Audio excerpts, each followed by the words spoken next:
पाकिस्तान पर प्रधानमंत्री नरेंद्र मोदी की फाइनल मीटिंग हो गई है। 70 मिनट में 7 लोगों के साथ मोदी ने फाइनल डिस्कशन कर लिया है। प्रधानमंत्री ने सेना को परमिशन दे दी और अब ऑपरेशन होगा। नरेंद्र मोदी ने रक्षा मंत्री Rajnath Singh, NSA Ajit Doval, CDS general Anil Chauhan और तीनों सेनाओं के प्रमुखों के साथ पॉइंट वाइज डिस्कशन किया है।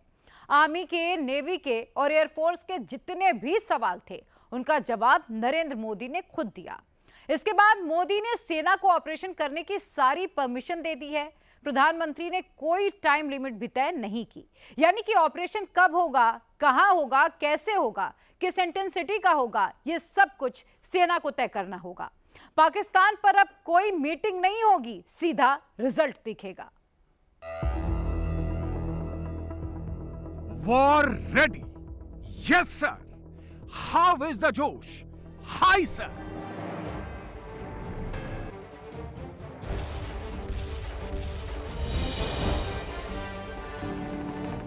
युद्ध 4 दिन में हो जाए या 4 घंटे में हो जाए, हिंदुस्तान बिल्कुल तैयार है। युद्ध के लिए 100% रेडी।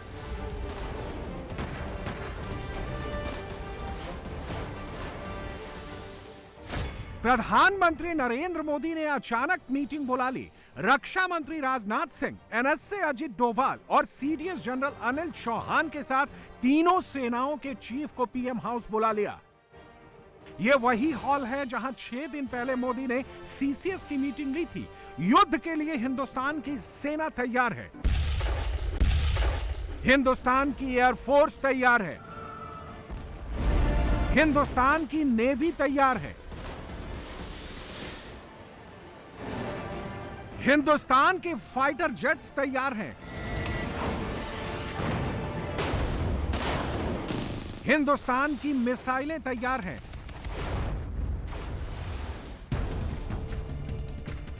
हिंदुस्तान का मिसाइल डिफेंस सिस्टम S-400 तैयार है। हिंदुस्तान बिल्कुल वॉर रेडी मोड में है। रक्षा मंत्री राजनाथ सिंह ने प्रधानमंत्री नरेंद्र मोदी को रिपोर्ट दे दी है। ऑर्डर्स मिलते ही अटैक होगा, ऑर्डर्स मिलते ही पहलगाम का बदला लिया जाएगा। पूरी तैयारी के बावजूद नरेंद्र मोदी कोई अर्जेंसी नहीं दिखा रहे। समय सीमित है, लक्ष्य बड़े हैं।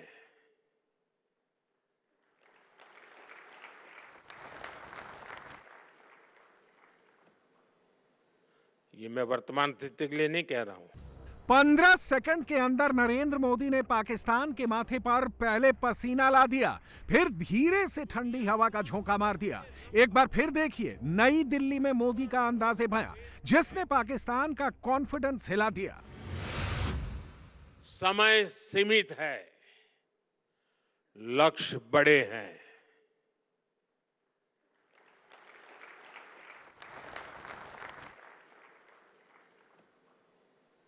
ये मैं वर्तमान स्थिति के लिए नहीं कह रहा हूं। भारत तैयार है, लेकिन युद्ध के लिए तत्पर नहीं है। युद्ध की जल्दी पाकिस्तान को है। पाकिस्तान को गोली चलाने की जल्दी है, पाकिस्तान को बम चलाने की जल्दी है, पाकिस्तान को फाइटर प्लेन उड़ाने की जल्दी है, पाकिस्तान को मिसाइल दागने की जल्दी है। पाकिस्तान का एक मंत्री कहता है कि 4-5 दिन में युद्ध शुरू होने वाला है। पाकिस्तान की नेशनल असेंबली में सीनेट की मीटिंग हुई तो उसमें भी युद्ध युद्ध, जंग जंग, वॉर वॉर, मारो मारो, काटो काटो ही गूंजता रहा। हमारे पास बंदूकें भी हैं, हाथ भी हैं, दरख्त भी हैं, और अगर दुश्मन ने कोई कोशिश की तो हम इनकी लाशों को अपने दरख्तों पर लटका दें। पाकिस्तान ये मान कर बैठा है कि अगले 4-5 दिनों में युद्ध शुरू हो जाएगा। मैं कहता हूं कि हमारे जो मिसाइल है ना, कुछ उनको जंग लग गया होगा शायद 98 के, 1-2 चला देते हैं इन पे। पाकिस्तान ये मान कर बैठा है कि भारत उसके अंदर घुस जाएगा, भारत पाकिस्तान को मार देगा, भारत पाकिस्तान पर कब्जा कर लेगा, पाकिस्तान की जमीन हथिया लेगा और पाकिस्तान के वजूद पर खतरा हो जाएगा। ये नहीं हो सकता है कि तुम पाकिस्तान के पानी को रोक लोगे और पानी को रोकने के बाद तुम ये समझोगे कि दश्ते करबला बना दोगे। हम 21वीं सदी में कोई करबला बनने के लिए तैयार नहीं हैं।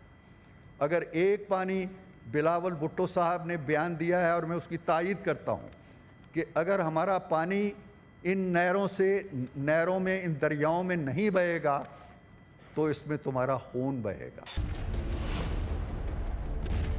2016 में जब भारत ने पीओके में घुसकर सर्जिकल स्ट्राइक की थी, तब भी ख्वाजा आसिफ वहां के रक्षा मंत्री थे। भारतीय सेना के स्पेशल कमांडो पीओके में घुसकर रात के 3 बजे वहां ऑपरेशन करके हिंदुस्तान वापस चले आए थे। खैर, पाकिस्तान को उसके हाल पर छोड़िए और हिंदुस्तान की तैयारी देखिए। अगर 4 दिन या 4 घंटे या 4 मिनट में भी युद्ध शुरू हो गया तो फिक्र करने की जरूरत नहीं। भारत ने युद्ध का सारा सामान इकट्ठा कर लिया है। समय सीमित है, लक्ष्य बड़े हैं।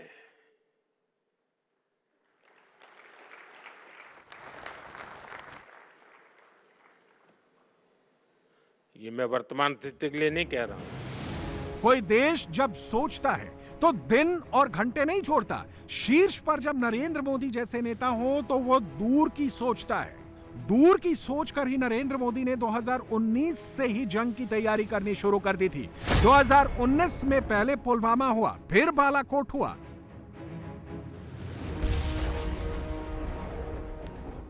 दो 2020 में लद्दाख के गलवान में चीन के साथ स्टैंड ऑफ हुआ। नरेंद्र मोदी ने तभी से लॉन्ग टर्म प्लानिंग के साथ सेना, वायुसेना और नौसेना को नए नए हथियारों से लैस करना शुरू कर दिया था। पिछले साल में भारत ने बड़े पैमाने पर हथियार आयात भी किए और अपनी फैक्ट्रियों में भी नई तकनीक से हथियार बनाए। S-400 air defence missile system Narendra Modi की सरकार ने रूस से खरीदा है। इसे खरीदते समय अमेरिका ने सैंक्शन लगाने की धमकी भी दी थी, लेकिन राष्ट्रीय सुरक्षा के आगे मोदी ने अमेरिकी धमकियों की भी परवाह नहीं की थी। S-400 air defence missile system सिर्फ 4 देशों के पास है। भारत ने 2018 में रूस से S-400 के 5 स्क्वाड्रन खरीदने का सौदा किया था। 2021 से इसकी डिलीवरी शुरू हो गई। सरहद पर 2 स्क्वाड्रन पूरी तरह से रेडी मोड में तैनात हैं, लेकिन उनकी लोकेशन किसी को भी नहीं मालूम। S-400 के 2 स्क्वाड्रन इसी साल भारत को मिलने वाले हैं और 5वां स्क्वाड्रन 2026 में भारत को मिलेगा। S-400 की सबसे बड़ी खासियत यह है कि यह डिफेंस भी करता है, अटैक भी करता है। यह एक साथ 100 टारगेट को ट्रैक कर सकता है और 36 टारगेट को हिट कर सकता है। पाकिस्तान ने इससे मुकाबला करने के लिए चीन से HQ-9 खरीदा है, लेकिन दोनों एयर डिफेंस सिस्टम की कोई तुलना ही नहीं हो सकती। S-400 air defence missile system एक साथ 100 टारगेट को ट्रैक कर सकता है, 36 टारगेट को हिट कर सकता है, जबकि पाकिस्तान के HQ-9 100 टारगेट को ट्रैक तो कर सकता है, लेकिन 10 टारगेट को ही हिट कर सकता है। S-400 के रेडार की डिटेक्शन रेंज 600 किलोमीटर तक की है। HQ-9 के रेडार की डिटेक्शन रेंज 150 से 200 किलोमीटर ही है। S-400 air missile defence system 40 से 400 किलोमीटर की रेंज तक दुश्मन के टारगेट को हिट कर सकता है। पाकिस्तान के HQ-9 की रेंज 25 से 125 किलोमीटर तक ही है। S-400 की रियल टाइम वॉर टेस्टिंग रूस यूक्रेन युद्ध में शुरू हो चुकी है। पाकिस्तान के HQ-9 डिफेंस सिस्टम का टेस्ट होना अभी बाकी है। S-400 के डर से ही पाकिस्तान ने अमेरिकी F-16 फाइटर्स को फॉरवर्ड लोकेशन से हटाकर ग्वादर के पास पसनी एयरफील्ड में शिफ्ट कर दिया है। पाकिस्तान को डर है कि भारत का S-400 सिस्टम F-16 को ट्रैक कर सकता है और उसे मार कर गिरा भी सकता है। इसी डर से पाकिस्तान की कपकपी छूट रही है। Barak 8 air defence system Bharat ने इजरायल के साथ मिलकर डेवलप किया है। यह दुश्मन देश के फाइटर को भी ट्रैक करके तबाह कर सकता है और दुश्मन के मिसाइल को भी हवा में नष्ट कर सकता है। भारत ने बराक 8 को पश्चिमी बॉर्डर पर तैनात किया है। 60 किलो वॉरहेड के साथ बराक 8 मिसाइल लॉन्चर मैक 3 यानी आवाज की रफ्तार से 3 गुना ज्यादा रफ्तार से अटैक करता है। इसकी रेंज 70 किलोमीटर है।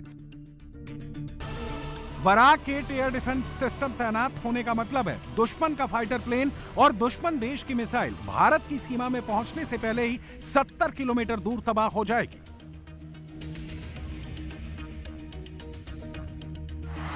पाकिस्तान के खिलाफ युद्ध में भारत का सबसे घातक हथियार होगा राफेल। 2019 में भारत के पास राफेल नहीं था, 2025 में राफेल है। नरेंद्र मोदी ने 36 राफेल विमानों के 2 स्क्वाड्रन फ्रांस से खरीदे हैं। 58,000 करोड़ रुपए के राफेल की डिलीवरी 2020 में शुरू हुई और अब सभी 36 राफेल भारत को मिल चुके हैं। राफेल का एक स्क्वाड्रन हरियाणा के अंबाला और दूसरा स्क्वाड्रन पश्चिम बंगाल के हाशिमारा एयरबेस पर तैनात है। अंबाला एयरबेस पर इंडियन एयरफोर्स का 17 स्क्वाड्रन है, जिसका नाम है गोल्डन एरो। इस स्क्वाड्रन को पूरी तरह पाकिस्तान के लिए तैयार किया गया है। फुली लोडेड राफेल पाकिस्तान के लिए बुरे ख्वाब की तरह है। राफेल के पास 2 सबसे घातक मिसाइलें हैं, मीटियोर और स्कैल्प। मीटियोर हवा से हवा में मार करने वाली मिसाइल है। इसकी रेंज 150 किलोमीटर है, यानी ये पाकिस्तान की सीमा में घुसे बिना ही पाकिस्तानी फाइटर्स को मार गिराने में सक्षम है। स्कैल्प हवा से जमीन पर मार करने वाली मिसाइल है, जिसकी रेंज 300 किलोमीटर है।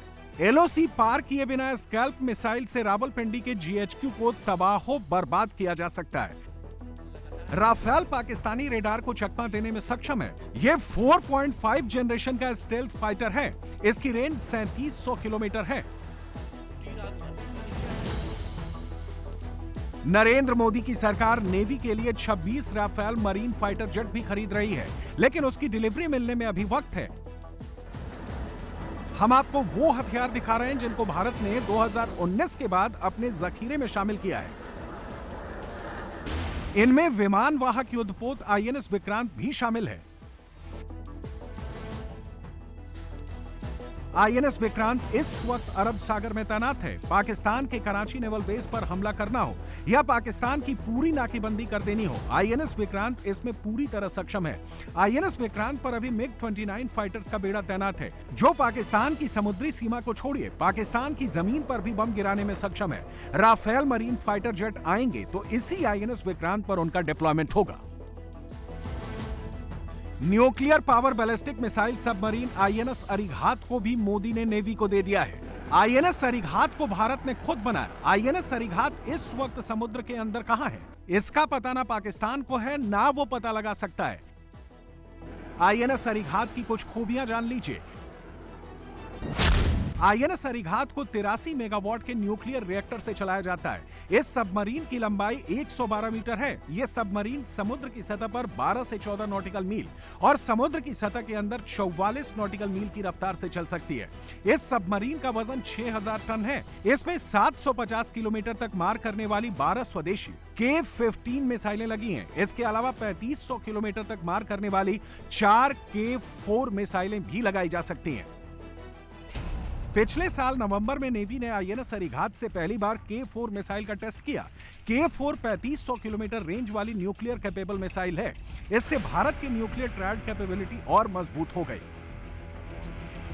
भारतीय सेना अब पाकिस्तान को जमीन से भी मार सकती है, हवा से भी मार सकती है, समुद्र से भी मार सकती है और समुद्र के अंदर भी मार सकती है।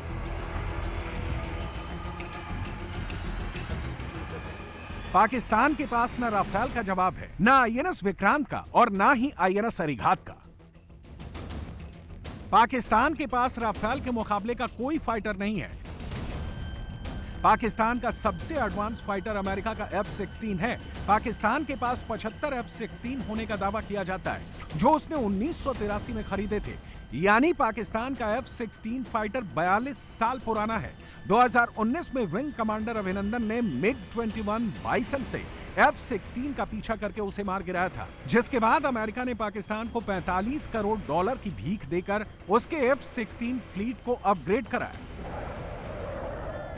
पाकिस्तानी एयरफोर्स ने जंग का माहौल बनाने के लिए चीन से खरीदे J-17 फाइटर्स के साथ वॉर गेम शुरू किया है। पाकिस्तान ने पीएफ के तीनों कमांड को एक्टिव कर दिया है। पीएफ के नॉर्दर्न कमांड ने फिजाए बद्र नाम से वॉर गेम शुरू किया है, तो सेंट्रल कमांड ने अपने वॉर गेम का नाम रखा है ललकारे मोमिन। वॉर गेम में ही पाकिस्तान का एक J-17 फाइटर पके हुए आम की तरह टपक गया।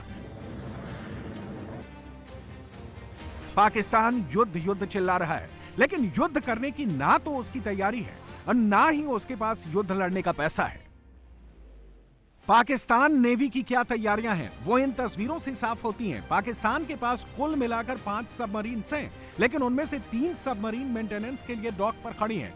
एक सबमरीन तो पानी के ऊपर जमीन पर पड़ी है, जिसे पानी में उतारना ही पाकिस्तान के लिए बहुत बड़ा चैलेंज है। प्रधानमंत्री जब सेना प्रमुखों के साथ सिचुएशन डिस्कस करने बैठे तो उनके सामने ये सारे ऑप्शन रखे गए। भारत पाकिस्तान को कहां मार सकता है, कब मार सकता है, ये तो डिस्कस हुआ है। साथ ही ये भी डिस्कस हुआ कि कैसे मार सकते हैं, किस हथियार से मार सकते हैं। छोटा ऑपरेशन करना है, बड़ा ऑपरेशन करना है, या पाकिस्तान को खत्म ही कर देना है। पिछले 5-6 साल से भारत ने बहुत सामान जुटाया है। आज भारतीय सेना की फायर पावर 2019 में हुए बालाकोट एयर स्ट्राइक की तुलना में कहीं ज्यादा है। नरेंद्र मोदी ने सेना के हाथ खोल दिए हैं। नरेंद्र मोदी ने सेना को खुली छूट दे दी है। पहलगाम का बदला कैसे लेना है, कब लेना है, पाकिस्तान को किस हथियार से मारना है, फैसला अब भारत की सेना करेगी।